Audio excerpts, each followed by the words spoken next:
Hi, I'm Wild Bill, and this is an addendum to Mything Persons, Eshkalar's series on mythological persons, places, and things. But this is instead describing the why of how I come to my novel writing process. In this case, vampires, their origin, why they persist in the public imagination. The Romanian legend of the vampire comes out of religious tradition. Enoch, in fact. Egregoroi, watchers, the angels who sent to earth went native, took human lovers, some of whom spawned unholy monsters. Ow! Watch the spikes there.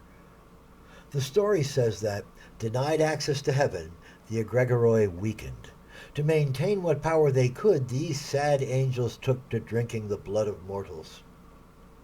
Some of my novels employ this tradition.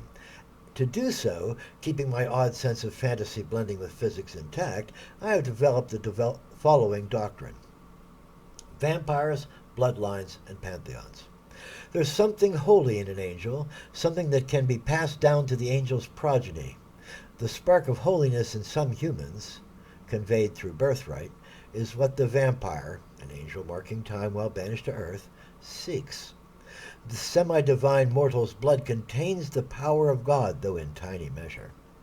What better way to ensure a ready supply of this rubean elixir of angelic survival than to engender a dynasty, a steady stream of descendants, a precious few of which carry that vital spark in its blood? And so the angel we call Zeus sponsored a multitude of bloodlines containing that holy spark. There, those closer to the angelic he let live, assigned them roles. Those more distal were carefully sorted. The most likely candidates he selected and fed upon. Cults arose, worshipping these cast-off agents of heaven, simplifying matters greatly. Sadly for the angels, this was simple expedient, a game of diminishing returns. Eventually, the spark of vitality became so diffused through successive generations that little nourishment was provided.